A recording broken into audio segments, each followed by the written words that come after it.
Kostya, just 3 months ago, I thought I was the happiest man in the world. I was enjoying my life. I thought I had the most wonderful family, a faithful and loving wife, a beautiful little girl, although only she now does not allow me to finally break down. All in all, an unremarkable marriage of a couple in love. As Tolstoy wrote, all happy families are similar to each other. Each unhappy family is unhappy in its own way. It's about us. I met Angelina at her graduation party when she was not yet 18 years old. On that day, my friend Lyosha and I went to see his sister Lena get her diploma. She was so important in her new outfit and with a look everyone, I'm an adult expression on her face, that one was inevitably drawn to smile.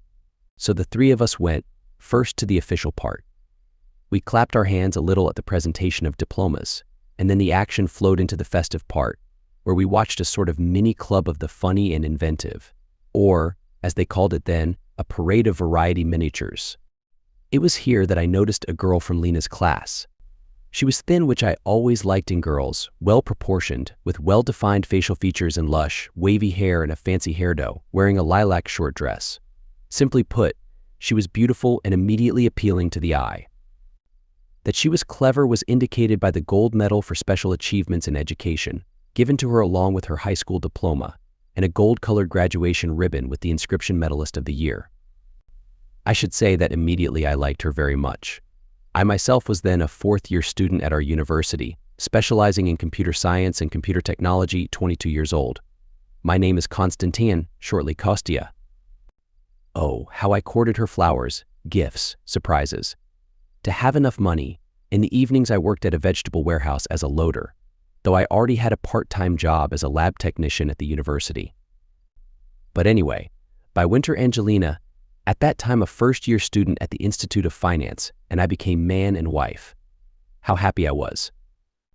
We immediately rented a studio apartment on the outskirts of the city, which took most of the money I earned, and lived as a family of newlyweds, living from hand to mouth, which, however, did not prevent us from being happy. Of course, everyday life made its adjustments, and sometimes we had quarrels, but they invariably ended in a stormy reconciliation and never left a deep trace in our lives. Well, at least I thought so. About a year later, our little girl was born. We named her Angelika, so even her and my wife's names were similar. I loved her madly. Of course, diapers and onesies and the like did not add to the joy of life, but it seemed to me that on the whole nothing marred the flow of our lives. I tried my best to help my wife manage the household and raise the child, although it was not easy, given that at first we were both students, or rather I was already a graduate student. When I got my degree and got a job at a subdivision of Rosatom, it became easier with money, though there was less time to help my wife. We even had to hire a nanny. However, Angelina, or as I always called her Galia, successfully managed to finish university and got a job when our Angelika, shortly Laika, was 3.5 years old. She worked as an accountant in a company closely connected to Alrosa Holding, where the director was Arkady Naumovich Starikov, and had a good salary to start with, so we could also afford to occasionally hire a nanny and part-time housekeeper to help Galia. We lived fine, almost no fighting. I earned good money, gradually made a good career, became head of the commercial department, but I did not deprive my family of my attention and care. Every penny came to the house, every free minute given to my girls. Flowers and gifts were for each, on even the most insignificant occasions. In our private life, too, everything was excellent. Galia was a passionate and loving woman, and there was not a day when we would not show our love to each other to such an extent that it often required a good pillow fight before we snuggled in each other's arms for a long time. By our daughter's 5th anniversary, though, the excitement had gradually subsided, but I took that for granted, because you can't burn as brightly over the years as you did at the beginning. Nevertheless, I had nothing to complain about, and I continued to enjoy our happy life. Then that day has come, Wednesday 3 months ago. I remember every detail as if it were today. I woke and dressed the child, since my wife was leaving for work later, and we all had breakfast together, after which I took my daughter to daycare and went to work myself in a good mood.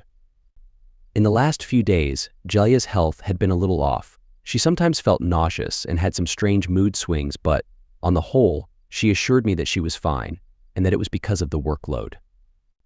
I must say that she has made impressive progress over the past 2 years, rising to the position of deputy chief accountant, and her workload was great, so I did not attach too much importance to her condition, believing that the next vacation, which we planned to spend in Cyprus, would remove all the symptoms and Galia would return to her normal state of being cheerful. And the vacation was only a month away, so whistling a confident tune, I went to work. About 2 hours later, I got a WhatsApp message from Galia. "Hi honey, I have a surprise for you." She sent a picture of the pregnancy test with 2 lines. "Everything is right. I did it on an empty stomach so it would be accurate." So I took the whole day off from work, and now I'm going to the antenatal clinic to confirm the test, to specify the timing and to get registered there. I'll try to get it done before lunch, and then I'll cook something delicious, and we'll celebrate when you get home from work in the evening. To say that I was glad of the news is needless. We were already thinking that Laika was obviously missing a little brother or sister. "Oh honey, I love you so much. You gave me an extraordinary gift. A big hug, and tonight I'll try to show my love well." Well, laughed Jella, we made the gift together. So, I love you too, and wait for the promised show of love. I immediately told the boss to congratulate me on the addition to the family, and he even let me off early from work. I did not call Jella, deciding to surprise her. I did not think that the surprise was waiting for me. On the way home, I picked up my daughter and took her to my parents to tell them the news, and of course to let them hold their granddaughter with them, giving us some time alone. They understood everything correctly, and my father himself promised to take my daughter to daycare in the morning. It was obvious that they were happy too. I bought a cake, a beautiful bouquet, sparkling apple juice, a gold pendant, and hurried home. I opened the door silently, quietly went inside, expecting to remain unnoticed until the last so that the surprise would be complete. My wife was sitting in her room in front of the computer, chatting excitedly on Skype with her friend Caroline. She didn't even hear me come in and stand outside the door, but their conversation threw me into the deepest shock. "So tell me, Galia, what is your gestation period? It's already the 4th week. Does Kostya know about it?" "Yes." I told him first. "Only him? What are you talking about?" "Friend, are you sure it's Kostya's baby?" "Of course, who else could it be? Namak and I haven't been together for 2 months, and Max and I always use protection." I told him right away that if I'll want any more children, they would only be from my husband. A year and a half ago, from the very beginning, I told him that I wasn't going to ruin the family and that he shouldn't count on anything serious. "What about that handsome guy from the exhibition? I was almost toasted when he was giving you attention before your hubby." "Oh, please. Unconventional activities don't make babies," they both laughed. "Oh, Galia, you're playing with fire. You have such a great husband, and what do you need? If you don't love him, then..." "Don't lecture me, Caroline, you're no saint yourself." Harping on again about that. "I love my husband very much. But this is the 21st century. You've got to be more modern, my friend. Love and intimacy are 2 different things. Don't you have enough money not to need to trade intimacy for it? You can't measure everything by money and intimacy. If I only wanted material gain, I would have taken Arkady Naumovich out of the family long ago and married him. He spends money like sunflower seeds, and he doesn't require much intimacy. And Kostya, what do you mean, Kostya?" "Kostya is my husband. He is the father of my daughter and my future 2nd child. We have a spiritual closeness. He is kindred to me. He fits me psychologically and spiritually. He makes it easy for me, and that's why I love him. But you can't mix love and just intimacy. Besides, such adventures on the side add a certain thrill to family life. It spices things up, so to speak." So that's what they're talking about. If I had been stabbed with a red-hot bayonet under my shoulder blade that minute, I probably wouldn't have been as hurt and disgusted as I was by what I heard. The minute I stood listening to that conversation, all I wanted to do was disappear. I felt as if an invisible pressure had squeezed my temples and throat. Sweat was running in streams, my ears were literally ringing. Everything around me was not even black and white, but only black and gray. I don't remember entering the room. She turned around frightened and knew by the look on my face that I had heard everything. Her reaction was like a TV show. "You misunderstood. It was a joke." Realizing that making a fool of me would only make things worse, she fell to her knees and started crying. I'm sorry, please, for our daughter's sake. For the baby's future, she wrapped her arms around my legs and gave me a hug. Ugh, how unpleasant. I wanted to grab her by the hair and make her apologize, but my instincts as a father took over, and instead, I gently pushed her away with the bouquet. Then I took off my wedding ring and handed it to her. I quickly left and drove back to my parents' house, nearly getting into 2 accidents along the way. I stopped at the nearest supermarket and bought 3 bottles of sparkling water and juice. When I arrived at my parents' house, I went upstairs, got angry at my daughter, and was rude to my father. But then I realized my mistake, hugged Laika, apologized, and told her how much I loved her. Then I locked myself in my room and started drinking the sparkling water. I drank it like it was nothing, not even getting a buzz from the first bottle. I called my boss and requested a few days off. He asked what happened, but I told him I would explain later. He granted me a few extra days off, giving me a total of 4 days to recover. After finishing the 3rd bottle, I passed out. For the next 2 days, I avoided contact with everyone, crying and staring at a fixed point. My mother came by a few times, bringing me tea and asking me questions, but I didn't say a word yet. Then, on Sunday, my mother came in and told me that Galia had come to pick up Laika and me. I insisted that Laika stay with me and asked my mother to ask my wife to leave. My mother said that if we had an argument, we should try to resolve it ourselves because conflicts happen within families. If only she knew. Galia walked in. I was sitting on the floor, feeling miserable. Well, hello there. How are you feeling now? Are you doing better? Can we talk? How could you have the audacity to come here? What, do you hate me? I understand that you're hurting right now, but please try to hear me out. Before we continue, can you answer one question? Have I been a bad wife, a bad mother, or a bad hostess this entire time? Have you been neglected or hungry because of me, or have I failed to please you in bed? In any case, I responded, not giving in to her attempts to provoke me. I am filing for a divorce, and Laika will stay with me. I will come tomorrow after work to pick up our things. Yes, that's not surprising. It's the typical reaction of a betrayed husband. She made a rude gesture and waved it in front of my face. Have you seen this? We can discuss it later. You're not even trying to listen to me and understand. Understand what? If you had told me that you met someone else and fell in love, I would understand. If you had accidentally done something while drunk and regretted it, I would understand. If you were seeking revenge because I cheated on you, I would understand. But in this situation, what is there to understand? How can you be so heartless and cruel, cheating for no reason, just for your own pleasure? And the worst part is that you don't even realize what you've done. And as for listening, I heard everything perfectly yesterday. I don't think I want to talk to you, see you, hear you, or be around you anymore. Let's just get a divorce without any more arguments. The court will decide about Laika, but I will insist. That's where you're mistaken.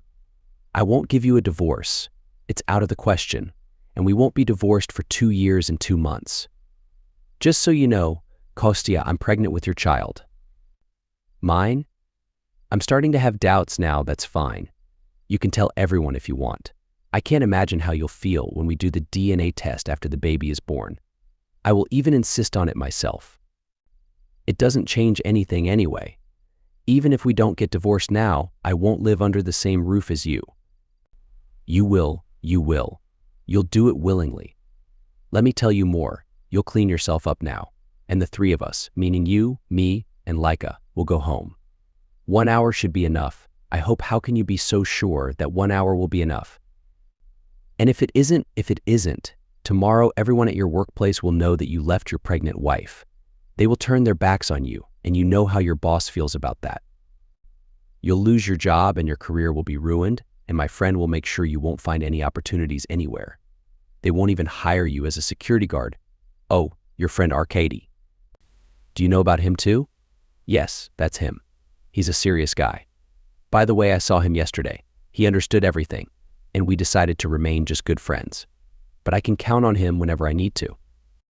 And what about that guy Max? It was more complicated with him, but I think I explained everything to him very well. I hope he won't bother us again. You have to understand that you're all I need. Come on, get ready. Just know that if I go home without you now, tomorrow it's your fault.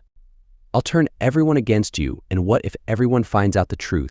I don't think you'll tell anyone. You'll only be embarrassing yourself. Besides, who knows what you've been imagining? You're acting so manipulative. I don't think you should insult your pregnant wife, although I deserve a lot of criticism. Fine, you win. But you should know that things will never be the same between us after all of this. Our old life is gone. I won't be able to forgive you. And why do you even need my forgiveness? You don't think what you've done is wrong, and you don't regret it. That's your attitude, Nate. Your perspective on family dynamics. People like you don't change. You see the world very differently. You and I will have 2 years and 2 months, and then either you will change or I will change. If you want a divorce after that, I'll let you go. But for now, let's not jump to conclusions.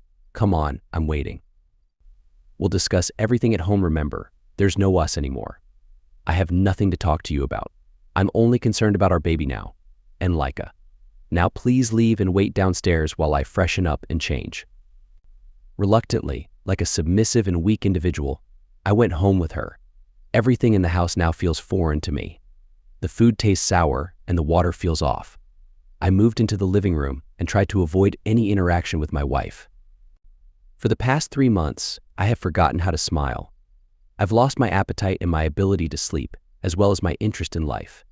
I go through the motions without truly being present. Going home fills me with reluctance.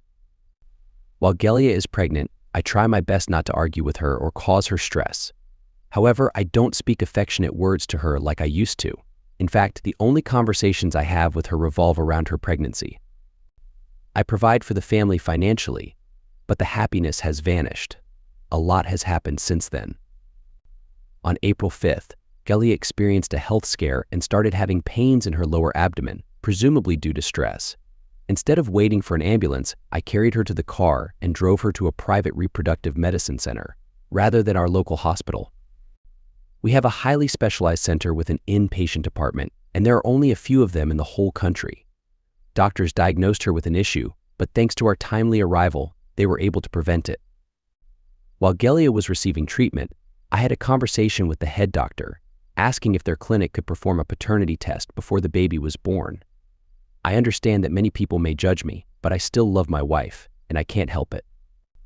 I even blamed myself for almost causing her to miscarry.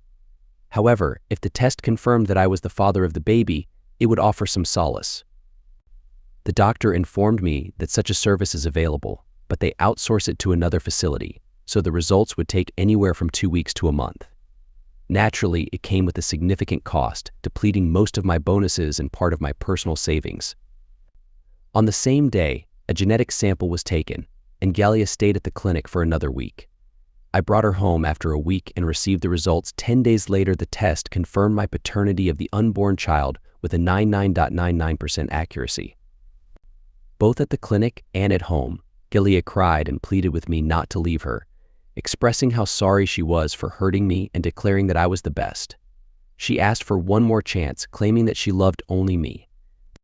I told her we would discuss it later, and that I couldn't distance myself from her at the moment.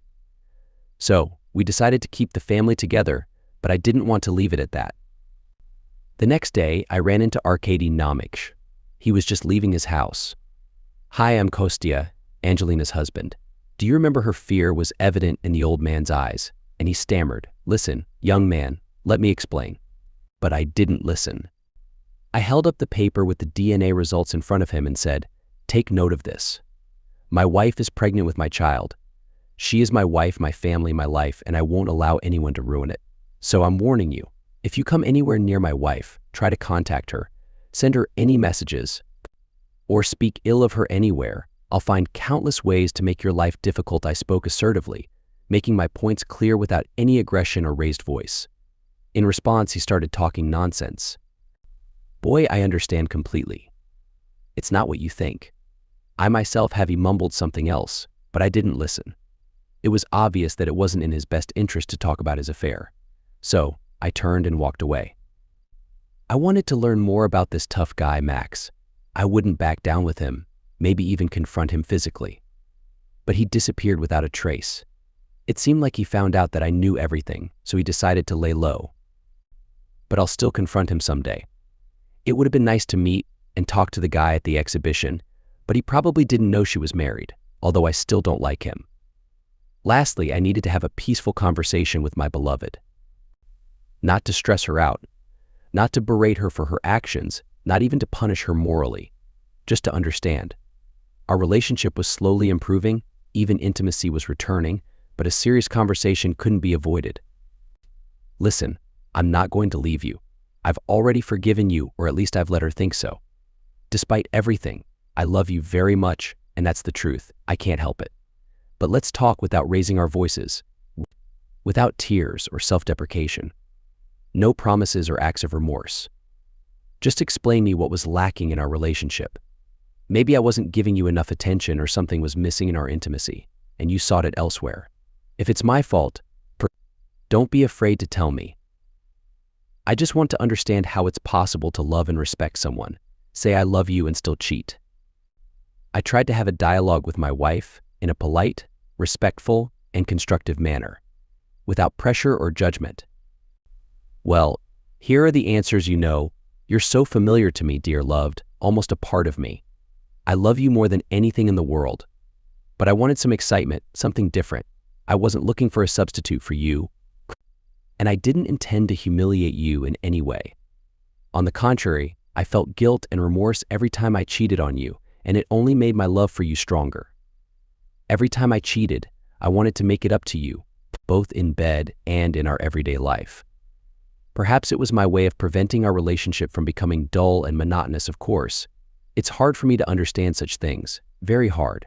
Maybe I'm not well versed in modern relationship psychology, but I'm willing to try and figure it out. But I also had another question. Okay, I understand. This Max guy, good looking and young, maybe he couldn't resist.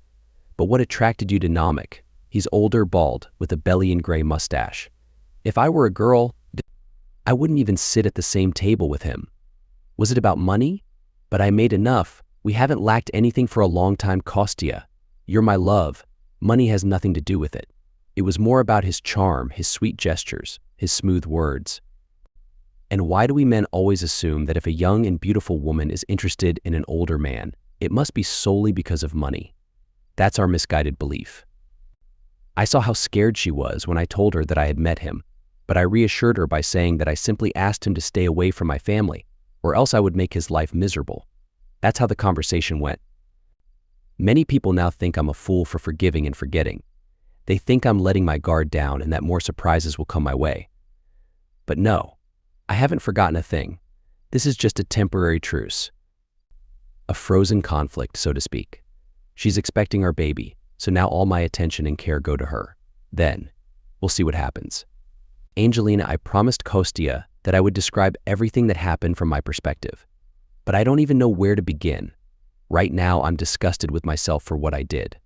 I never imagined that Kostya would act the same way, and it made me want to disappear. Where did all of this come from? For as long as I can remember, I have always been loved and praised.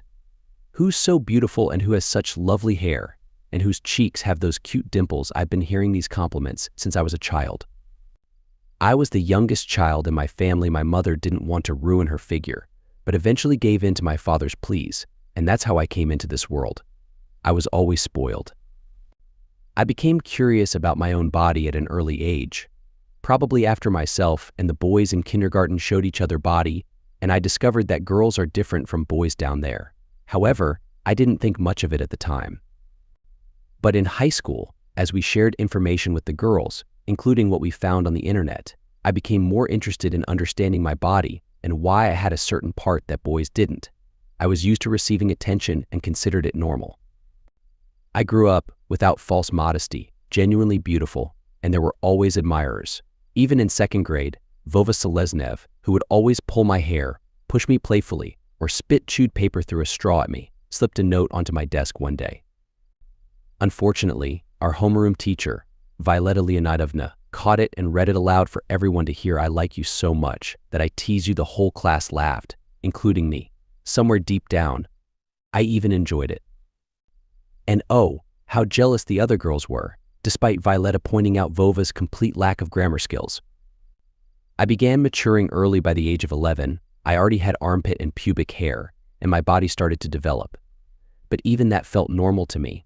I started being friends with boys, usually older than me by 2 or 3 years.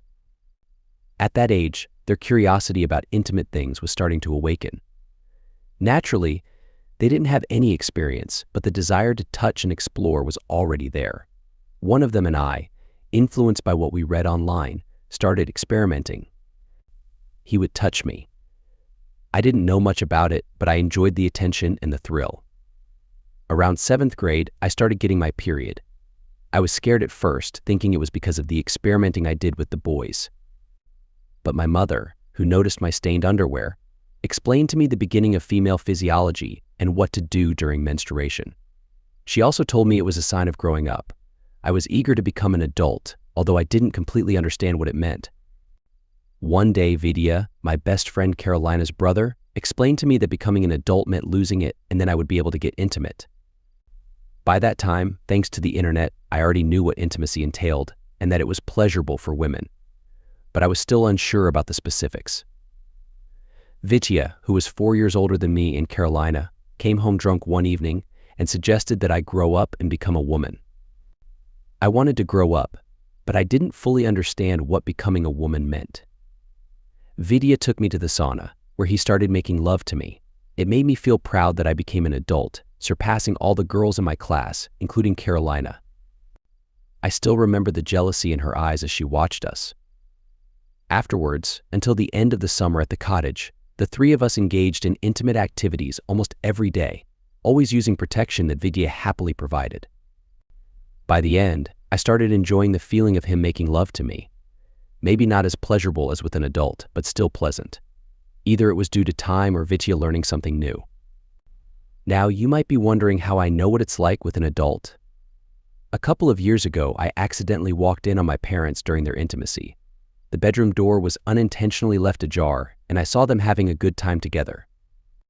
After that incident, the door was always closed, and I never had the chance to see them again, even though I tried. A year later, I happened to be in a storeroom during school and fell asleep. I woke up to strange noises coming from the other side of the wall. It turned out that the head teacher's office was next to the storeroom, and my mother worked as a head teacher in the school. Through a small knot hole in the wooden partition, I witnessed my mom engaged in intimate activity with the school's gym teacher, a fit man who I considered old at the time, but was actually around 30.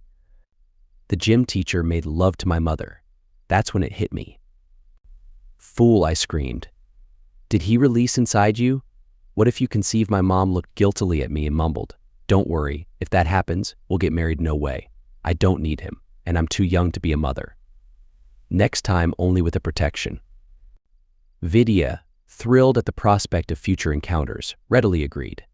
I cleaned myself up as best I could, trying to wash away any traces, and we left the sauna as if nothing had happened. Naturally, the next day, I bragged to Carolina that I had become an adult, and she immediately approached my brother to try and become one too.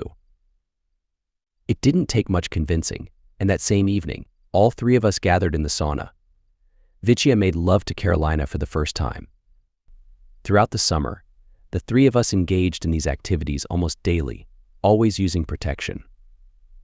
I must admit, towards the end, I started to feel good making love to Vidya. It wasn't as intense as with an adult, but still enjoyable. Maybe it was due to practice or Vidya's improved technique. I had noticed before that my mom would meet with various men when my dad wasn't around. She would receive rides in cars, get flowers, and sometimes even receive other gifts, which she would hide from my dad. Occasionally, I stumbled upon these hidden treasures and tried them on. I imagined that one day I would receive such gifts too. But it didn't last long. That year, my father caught her with her lover and left, packing up his things. I remember it was a shock to me. I had no idea that my mother's innocent fun could lead to this. I mean, really, what's the big deal? A guy spends time with you, and mom loved dad. And she proved that by bringing him back into the family after a while. I overheard them talking about it once when I was visiting dad while he was gone in his rented apartment and fell asleep in the bedroom there. When I woke up late, I heard the conversation in whispers from the living room. "Leosha, but I really love you. Yeah, and that's why you hang out with others, isn't it, honey? There were only a few times, but I never thought about leaving you. What happened was just spending time together, not love. It was just for my health. For you, maybe, but for me, it feels like a betrayal. Imagine it was me who was hanging out with others' mom was quiet, and then she let it out. I can't say I'd like it, but if that's all it is, I can take it. Do you already have someone? What an idiot. I don't have anyone while you've already spent time with a dozen people. What are you talking about? What dozen? How many friends have you had? Mom was quiet again. Why do you want to know? You'll always remind me of it, won't you? Tell me straight out. How much? If you don't tell me, then why did you even start this conversation in the first place? Let's just divorce, and that's it. Live your life however you want and spend time with whomever you want. Just don't try to lie. I've already checked some things. And I'll know right away if you lie. Mom tried a few more times to dodge it, but finally reluctantly confessed. 555 what? 5 times or 5 people, 5 friends? Do I know them, some of them? Yes.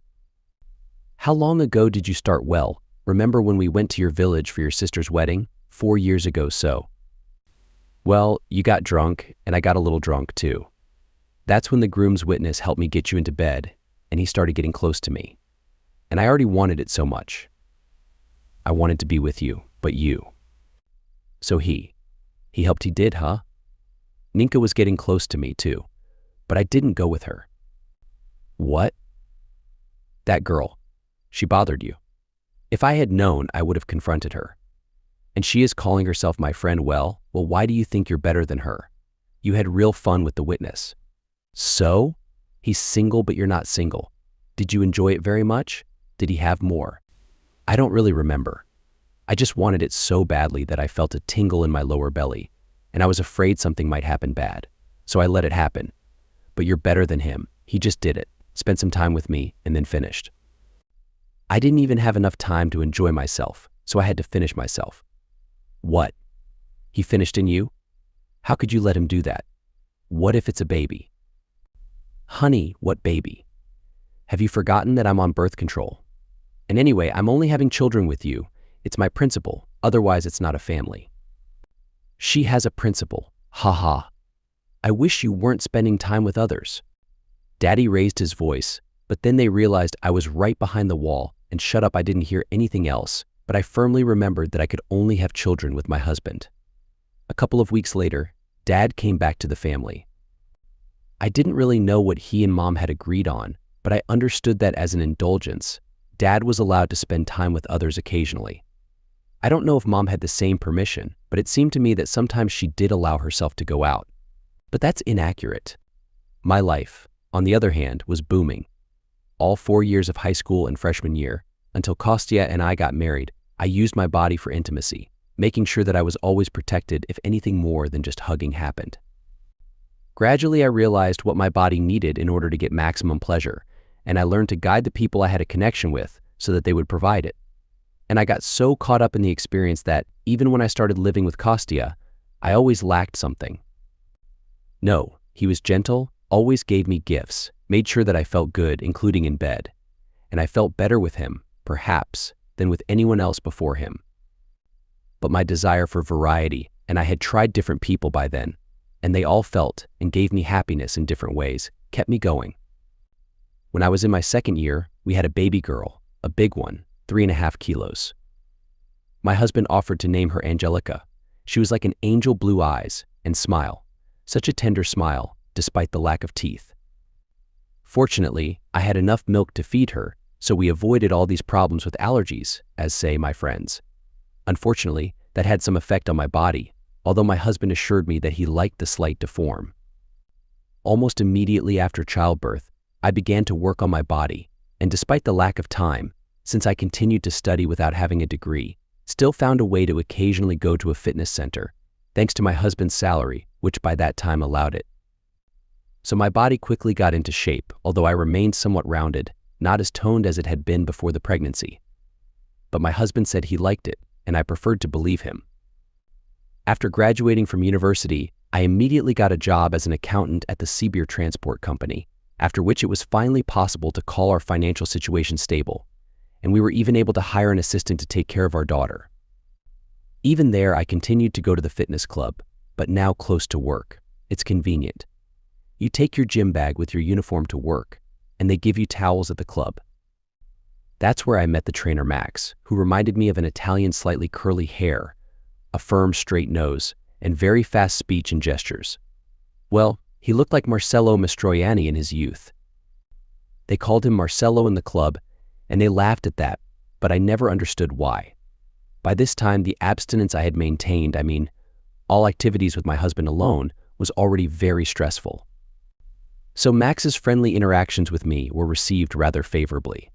He kept suggesting that after workouts we go to the fitness bar, drink juice or an energy drink, sit and chat, and once offered to give me a massage. I have to say, I love massages. All kinds. Both relaxing and energizing, but after training I wanted to relax, and that was exactly what Max gave me. Building a friendship with Max lasted about 6 months, when gradually I began to trust him more and more. So for example, when he was massaging my legs and back, tried not to notice when he seemed to casually getting close and went to the sauna. I was still self-conscious about my body at that time, but Max assured me that it is as beautiful as a work of art, and just begging for appreciation. Not surprisingly, at some point, I suddenly found myself lying comfortably on the couch, and Max was already preparing to give me a massage in a more intimate way. And even though I really wanted to at this point, I found the strength to push him away, saying that without proper protection, no way. Unfortunately, he didn't have any protection that day, and I had to leave the club unsatisfied, although Max repeatedly tried to persuade me to engage in a lesser form of intimacy, just a brief touch, as he said, and to stop the act at the last moment. But I firmly refused. On the other hand, on this day my husband had a special day off. Our intimacy by this point could not be called exciting. There is always a certain routine in a long marriage, and that's what happened with us: 3 basic positions face to face, from behind, and on top. My husband didn't like to try new things, and I was afraid to suggest it to him, in case he asks where I got my experience. But today he noticed my enthusiasm, though he took credit for it. On my next visit to the fitness club, it was evident from Max's eyes that he couldn't wait until it was time for a massage. And even though I myself was eager to explore new boundaries in my marriage, I still completed all the exercises I had planned earlier, and only after the sauna and shower I showed up at the massage parlor. Max did not spend much time working on me, quickly relieving the tension in my muscles. He immediately made love to me intensely. What a long time ago that was, when unfamiliar intimacy entered my life. Like a food lover, I enjoyed trying new things. "See how much I longed for this," Max exclaimed proudly. "It was all saved up for you." After that, he intimately hugged me. Let's agree once and for all, I have someone to start a family with, and I'm not going to harm that, and if you want to be a part of my life, then always use protection.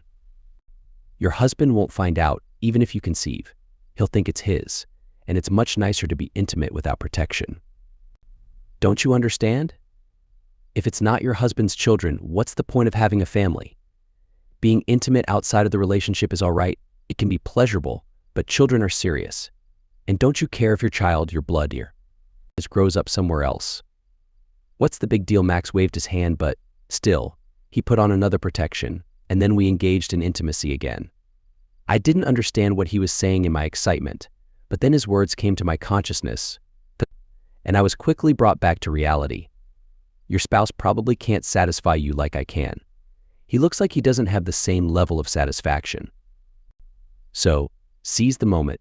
Experience happiness with someone who can satisfy you more. I pressed both hands against his chest and pushed him off me as hard as I could, so that he just fell off the couch onto the floor, which was carpeted. All happiness vanished under the weight of anger. Never. Don't you ever talk about my husband like that. You're not worth his little finger. He is so much better than you. I'm the one who isn't worthy of him. My feelings are the one lacking something, and he's a better person than most. And trust me, I know what I'm saying. And so, with anger inside me, I went home. And at home, I felt so ashamed of myself. And in the evening, I was as kind as I could be with my husband.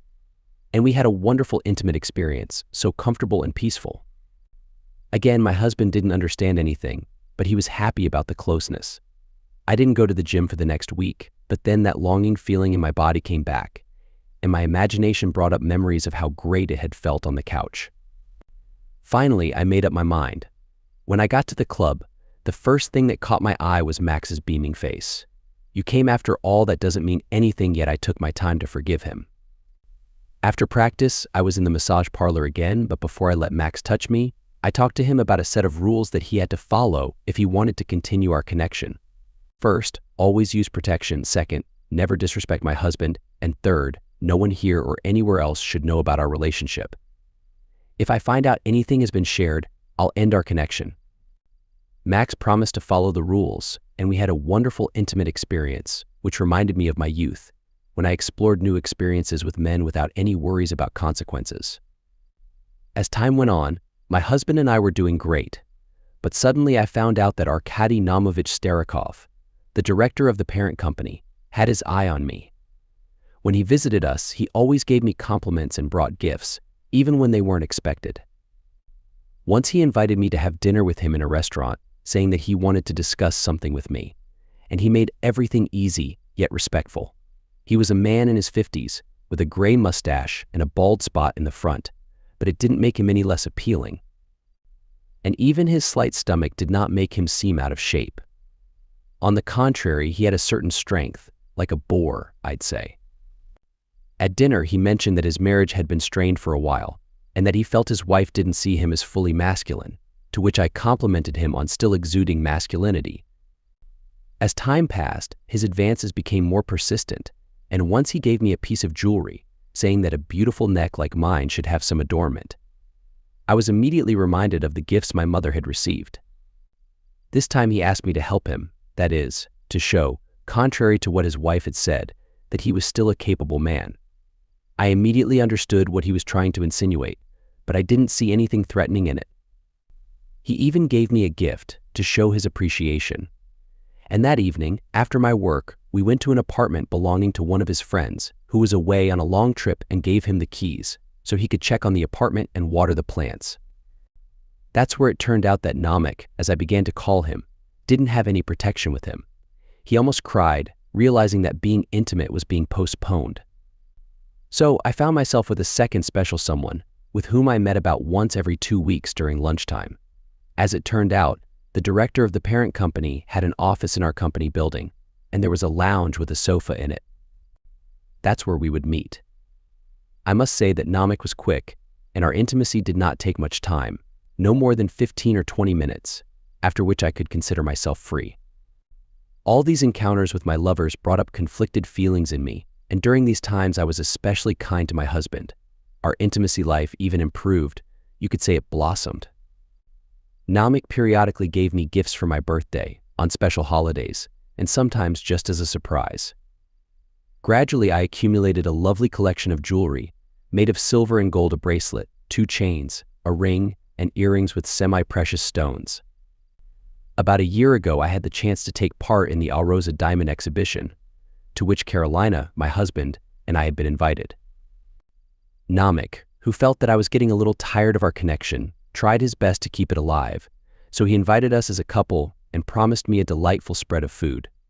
The party after the exhibition was quite lively, with music and dancing. The band Boyarak was playing, and there were tables of appetizers. Namek introduced us to one of his business partners, a well-dressed man named Valery Simonovich, but after a short time we were all calling each other by name and chatting informally. Valery asked me to dance several times, both fast and slow, and soon it became clear to me that he had feelings for me, as I could feel his growing attraction when we were close to each other in the dance. Valery was quite thin and good-looking, and I thought he was starting to make my husband jealous, so I prudently started to keep my distance. But then Carolina intervened. It turned out that Valery realized that I didn't want to continue any involvement with him and decided to communicate through my best friend. She came up to me and, looking around secretly, whispered, "I have something for you." Then she put in my hand a small velvet case with the logo of Alrosa, which was a ring of white gold with a small diamond. "What is it?" I exclaimed, barely having time to take out the contents of the case. "It's from Valery. He's offering you a brief moment alone during one of the dances and a brief connection. Is he out of his mind? Kostya's here, and he won't like it at all if I dance with Valery, much less disappear anywhere." "I'll take Kostya upon myself," she winked enigmatically. "Caroline, how do you suggest we handle this? Do I just go and befriend a stranger in front of my husband? It's not a bad idea in theory, and they say the simpler, the easier it is to execute. You think it's a bad plan?" The plan isn't bad, I said thoughtfully. But what if I get caught? Don't I have enough trouble with 2 friends? What should I do then? You go now, as if you wanted to go to the bathroom. There's a private room near the toilets, already rented by Valera for you, and I'll befriend Kostya. I'll dance with him, chat with him, and distract him from thinking about you. Well, listen, Caroline, if anything bad happens, we can't be friends anymore. With these words, I headed towards the ladies' room, and my friend went towards my husband. Valera was already near the ladies' room, and he smiled happily when he saw me. You came after all, he exclaimed, then took me by the arm and led me through a discreet door nearby. Behind the door was a small room with a closet, a table, 2 chairs, and a sofa. On the table was a bottle of sparkling juice and fruit. Let's not waste any time, my date said in a whisper as he clinked the juice glass with mine. I didn't resist, thinking that the sooner we finished, the sooner I could return to my husband and reassure him. When we were both making love, Valera embraced me and started hugging me passionately. Then he pushed me onto the couch, but I stopped him. Didn't Caroline tell you that I couldn't do this without protection? No, my new friend mumbled confusedly. What's the issue? The kids. I already have a daughter, and I haven't planned on having a second child. And even if I want to, I would only want to have a baby with my husband. So, what should we do? Didn't you bring a gift if that's all it is? Here you go. It's in my pocket, and I went to retrieve my clothes, though I was already quite excited by this point. Wait, my friend rushed towards me. But can you at least make me happy? I can do that, but only if you make me happy too. I'd be happy to do that. Valera quickly lay on the couch on his back, his excitement evident. We made love and got intimate in other ways. That was amazing, my friend exclaimed while catching his breath. I didn't even expect such intensity. You've made me happy. Yeah, I confirmed, lazily playing with his body, and then I got up and began to get dressed. I have to go. My husband must be worried. You go ahead. I'll catch up with you later. I hugged my friend on the lips and quickly left the room, only to run into Caroline. Where have you been? Kostya was about to call the police to look for you. Where is he? He's coming this way. I said you were in the bathroom. What happened? My husband shouted from a distance. Are you okay? I'm fine, but I must have eaten something that didn't agree with me, so that's why I had to leave. I was barely able to handle it. I immediately found myself lying. But I'm okay now. My husband hugged me tightly. I prayed to God that he didn't notice anything, because there was still some food on my lips. Luckily, he didn't notice, and we walked back into the hall arm in arm. After another half hour, we all went home together. Every time after my mistake, I felt guilty, and I tried my best to show Kostya how much I loved him. That evening, we had an incredibly intimate moment, and Kostya thought that I was happy for the sight of diamonds at the exhibition. He didn't realize that all those diamonds meant nothing to me. Even the small one Valera had given me meant a lot more because it was a personal gift. Kostya was also mine, my own and my favorite. And now, I am carrying our future child, which only makes him dearer and closer to my heart. That's why I wrote down everything that happened, without exaggeration, reflecting on it, and wanting to make amends. And why did Caroline ask those questions? And why did I have to answer them?